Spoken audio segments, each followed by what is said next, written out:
Hit TV YouTube channels లో మీ వ్యాపార ప్రకటనలకు మరియు ప్రమోషనల్ ఇంటర్వ్యూస్ కోసం వెంటనే సంప్రదించండి.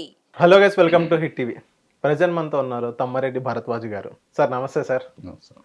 సార్ పార్లమెంట్ సమావేశాలు చూస్తున్నారు సార్. అసలు అభిషేక్ కానీ అబ్బాయి యంగ్ అబ్బాయి అండ్ నిన్న ఇమ్రాన్ ప్రతాప్ గిరి ఆయన కానీ సో ఎంత అద్భుతంగా మాట్లాడుతున్నారంటే ఇప్పుడు ఇంకా ఇంకా చూడాలనిపిస్తుంది. వేరేస్ మన పార్లమెంట్ ఎంపీస్ మనం వచ్చినట్లయితే వాళ్ళు చంద్రబాబు నాయుడు పొగడమే తప్ప ఇంకోటి వైఎస్ఆర్సీపీ వారిని జగన్మోహన్ రెడ్డి గారిని పొగడమే తప్ప అసలు సబ్జెక్ట్ గురించి ఒక్కటి కూడా సరిగ్గా అవగాహన లేదనే మనం చెప్పుకోవచ్చు.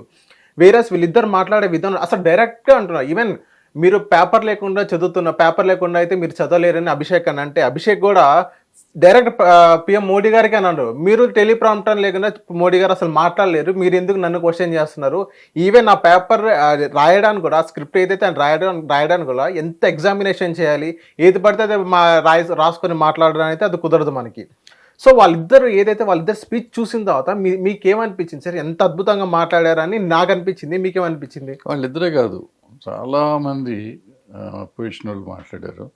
చాలామంది రాహుల్ గాంధీ బాగా మాట్లాడారు అంటున్నారు, కానీ రాహుల్ గాంధీ కొంచెం సర్కాస్టిక్గా ఈగా మాట్లాడారు చాలా విషయాలు. బట్ మిగిలిన వాళ్ళందరూ సబ్జెక్ట్ మాట్లాడారు. ఎంత డెప్త్కి వెళ్ళారంటే ప్రతి వాళ్ళ స్పీచ్ అద్భుతంగా ఉంది. And for the first time వీళ్ళందరికీ చాలా టైం ఇచ్చారు.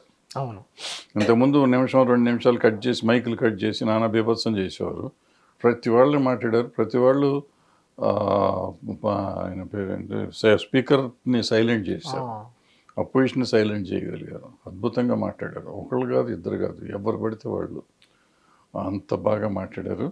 అండ్ సబ్జెక్టు దేశాన్ని గురించి మాట్లాడారు. ప్రతి వాళ్ళు దేశాన్ని గురించి మాట్లాడారు. మన వాళ్ళ నాయకుల గురించి మాట్లాడతారు. పెద్ద ప్రాబ్లం ఇది. ఇప్పుడు కాదు, నేను ప్రతిసారి దీంట్లో చెప్తాను ఉంటాను. అసెంబ్లీలో కానీ పార్లమెంట్లోనూ కానీ వాళ్ళ నాయకుల గురించి వాళ్ళు ఎందుకు మాట్లాడతారో నాకు అర్థం కాదు.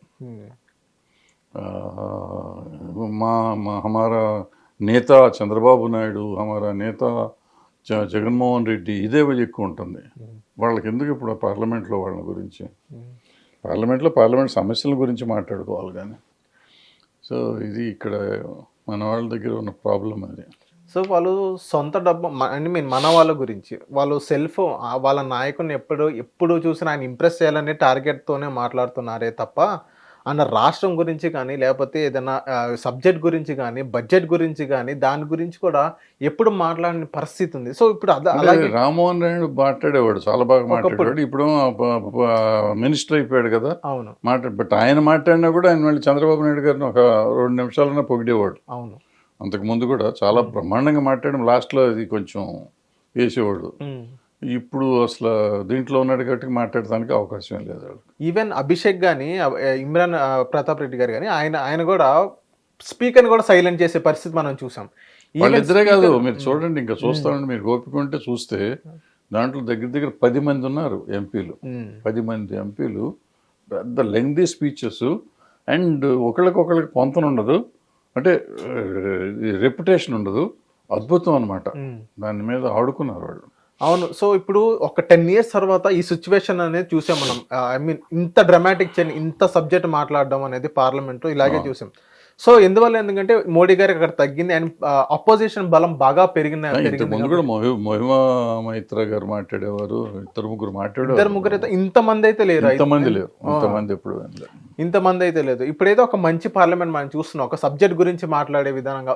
ఈవెన్ గవర్నమెంట్, ఈవెన్ బీజేపీ నాయకులు కానీ వాళ్ళ కూటమి కానీ సైలెంట్ అయ్యే పరిస్థితి కూడా ఉంది మనం చూసాం. వీళ్ళు వేసే క్వశ్చన్స్ కానీ కౌంటర్ కానీ వాళ్ళు కౌంటర్ అటాక్ ఇవ్వలేకపోతున్నారు. ఏంటంటే మైక్ కట్ చేసే పరిస్థితి మనం చూడబోతాం, లేకపోతే వీడియో అనేది తీసేసి స్పీకర్ గాని వైపు చూపిస్తున్నారు.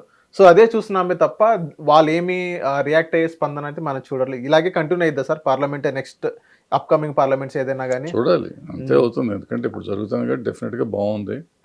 సో ఇది హెల్దీ, చాలా హెల్దీ.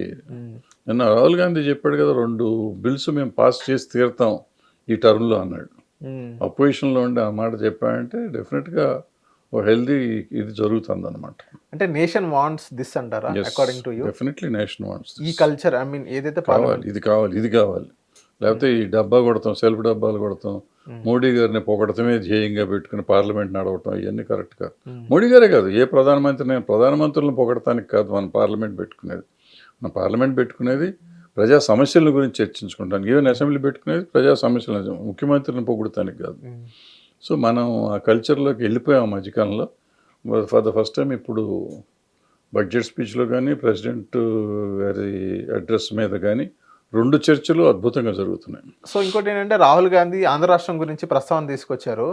ఇప్పుడు ఏదైతే ఈ టాపిక్ మీరు ముందే చెప్పేశారు, ఎప్పుడైతే నరేంద్ర మోడీ గారు మీకు సపోర్ట్ ఇచ్చారు కాబట్టి ఆబ్వియస్లీ మీకు నిధులు అనేది కేటాయించారని మీకు ముందే చెప్పేశారు. అదే మాట మళ్ళీ రాహుల్ గాంధీ పార్లమెంట్లో చెప్పడం జరిగింది. కానీ చెప్తున్నారు కానీ అన్ఫార్చునేట్గా ఏమి నిధులు కేటాయించలా. అందరికీ ఏమి ఇచ్చారో అది ఇచ్చారు. 15,000 కోట్లు అప్పు ఇప్పించారు.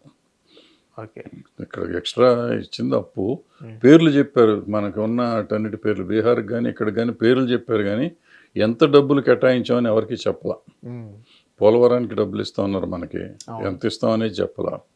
సో అట్లా ఏయో చెప్పారు, అది ఇది చేస్తామని, బట్ దేనికి ఎంత ఇస్తారనేది చెప్పలా. ఒక 15,000 కోట్లు ఎక్స్ట్రా ఇచ్చామని చెప్పారు. సో అటువంటివన్నీ మిగిలిన చోట్ల కూడా చెప్తూ ఉంటారు కదా. సో బట్ టోటల్గా బడ్జెట్ అనేది ఎవరికి పనికొచ్చేటట్టుగా కనపడలేదు. ఈవెన్ బీహార్కి కూడా ఏం పెద్దగా లేదు, ఇచ్చారు కొన్ని, బట్ 60,000 కోట్లు ఏదో చెప్పినట్టున్నారు వాళ్ళకి. అంటే వాళ్ళకి ఎలక్షన్ రాబోతుంది కదా, అందుకని వాళ్ళకి కొంచెం ఎక్కువ ఇచ్చారు, కమిట్ అయ్యారు. వీళ్ళకి మాత్రం ఆ 15,000 కోట్లు అప్పు ఇచ్చారు. అప్పు ఇప్పిస్తారు. ఓకే. హిట్ టీవీ యాప్ ని డౌన్లోడ్ చేసుకోండి. ఇందులో short news, live news, entertainment movies అన్ని అవైలబుల్ గా ఉన్నాయి. Please download Hit TV app. Hit TV app. Hit TV యాప్ని ఫ్రీగా డౌన్లోడ్ చేసుకోండి.